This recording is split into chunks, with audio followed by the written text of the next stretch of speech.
Well, folks, welcome back to another video. The channel has been dormant for a little while, but it's because I've been working on something really cool and a massive step into chasing my dream, which has been really exciting and really cool for me. But I'm back on YouTube. The Boks are back. The Autumn Nation series is in full swing, and my word, we saw some fantastic results last weekend. Stand out for me, Australia versus England. That Len Ekitau out the back, the guy from League, Swahili, the $6 million man. I can see why. Proper talent. I really liked him. His feet was really good at the double pump and then sort of pass, which was just beautiful to watch, wasn't it? And nice to see Twickenham get silenced and sort of foreshadowing what's to come this weekend, I'd imagine. For those of you who are new here, my name is Robbie Gillette. I am a sports content creator. I'm actually on a journey to try become the #1 sports content creator in South Africa. So if you're interested in joining along for that journey, hit the subscribe button. If you like the video, leave a like, comment your thoughts on my predicted match day 23 for the Springboks to take England on at Allianz Twickenham. Get it right, Allianz Twickenham, not just Twickenham anymore. And also for the guys watching from the UK, if there are any, what do you guys think of the Allianz Twickenham, not just Twickenham? Let me know your thoughts there. Let's get into the video. I think it's a pretty stock standard team, so I'm going to try to spice it up a little bit and predict it 100% correct, which I don't think anyone has done probably on YouTube this year for the Springboks. So let's get into the video. Leave a like if you enjoyed it, and let me know your thoughts as always. The starting lineup for the Springboks and the forwards is always pretty stock standard.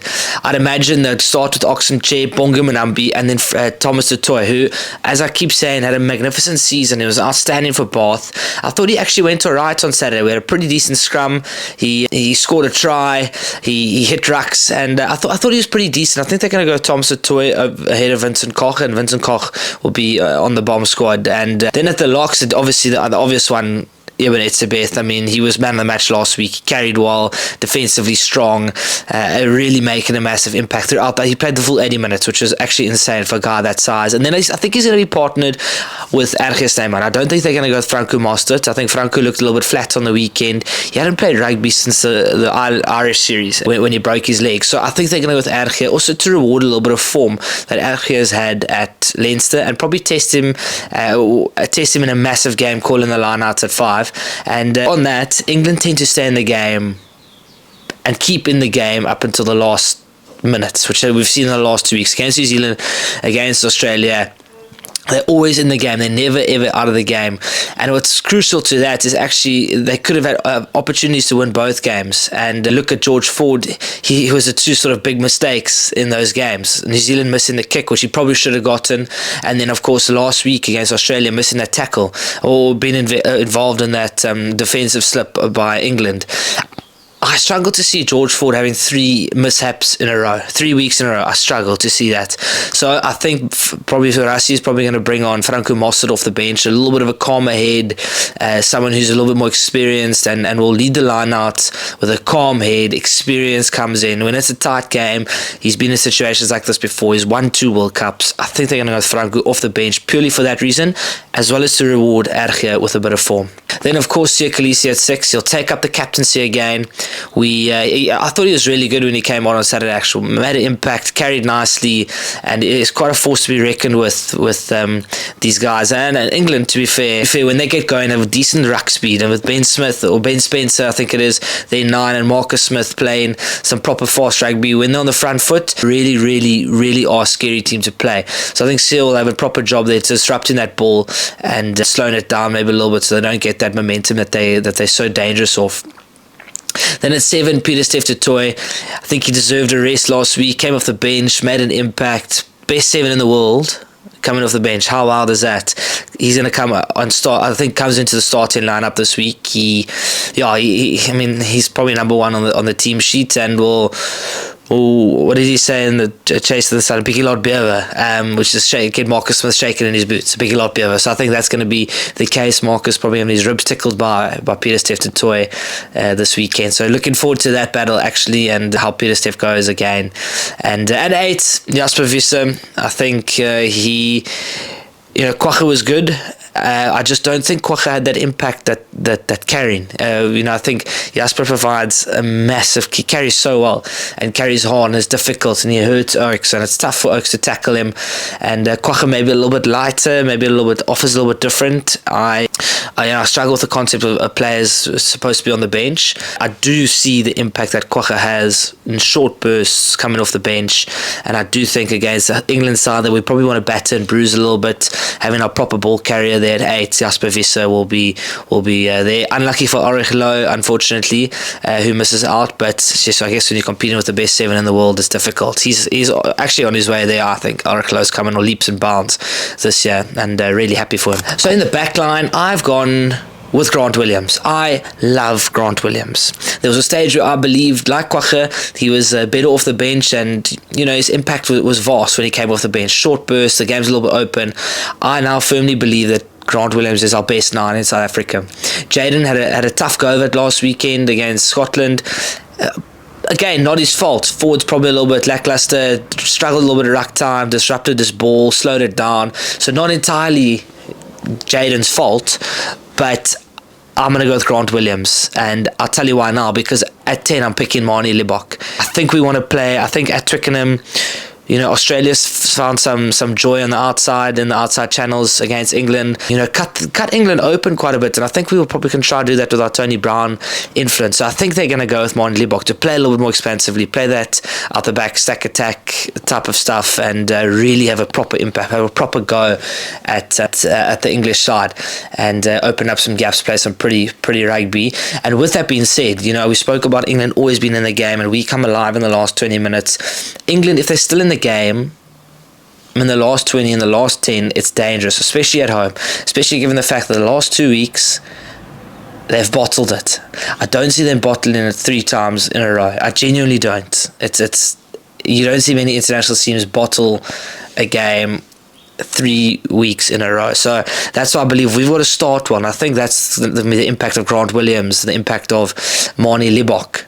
Starting well, getting onto the front foot, actually burying England in the first 30 minutes, so they actually can't come back. They can't have Swing Low, Sweet Chariot blaring out and firing them up to have a proper go. So I think we're going to try bury them with Manie and Grant starting, and then of course Damon Delaney I think slots straight back in. Andre Esterhuizen was exceptional last week. He was outstanding. He carried well defensively. He was good. He got go forward.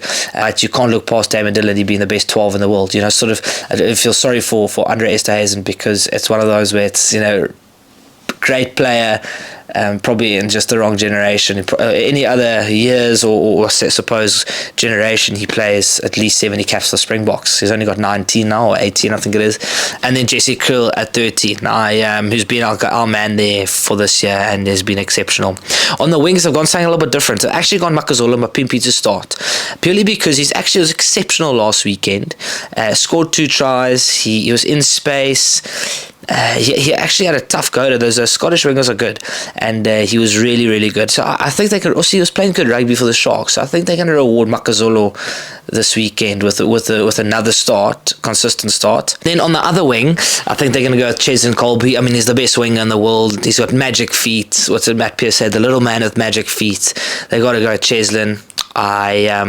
Moody was really good last weekend, don't get me wrong, really good, solid under the high ball, but Cheslin at Twickenham,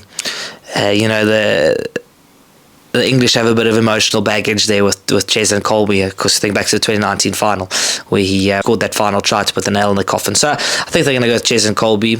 And then at 15, I think they're going to go with Fassi. And I'll tell you why, because Fassi's been really good, of course. He's proven he can play in international matches. He played big test matches. He performs, not just plays, he performs in big test matches. I think they're going to go with him, and then Vali Leroux on the bench. And I'll tell you, and it goes back to that, England always been in the game. You bring Vali Leroux off the bench, as I say, get him. Of course, there's an obvious narrative that they're trying to get him to the 100th cap, and fair play, has been a magnificent servant to South African rugby, so do that. So I think they're going to go with Vali Leroux off the bench. Talk about that experience. He's been in big games before. He knows how to manage games. Exceptional. I mean, if that guy had he finds space. If finding space is superpower, he'd have a GPS. He's like a GPS with legs on, which is insane. I mean, even what he did last week, finding that space, that little chip over the top to Makazole Mapimpi. that's tough. That's really to identify that space is one thing, but to execute is insane. So I think they're going to go with Villy off the bench, and then that actually brings me to a bomb squad. And I've actually gone 5-3. Interestingly enough, and the 5-3 or the 5-4. So it's Malcolm Marx, of course, Steenekamp and Vincent Koch, and then Franco Mostert on the bench to add that calm, strong line-out head when it's tight at the end. And then, of course, Kwagga slots into that number 20 jumper to add massive impact. And then they got Jaden Hendricks on the bench. And I know I said maybe he didn't have the greatest game last week against Scotland, but what Jaden does bring is a calm head as well. We speak about this last 20 minutes, it's going to be crucial. What Jaden brings is he brings an excellent kicking game. Tactically, his kicking is awesome. He's really strong in that department. So I think, when it is a little bit tighter and we're going to try close the game up, he's a guy who sort of comes on, offers that cool, calm head, those big contestable kicks, kicking for territory, getting us into better spaces to close out a game.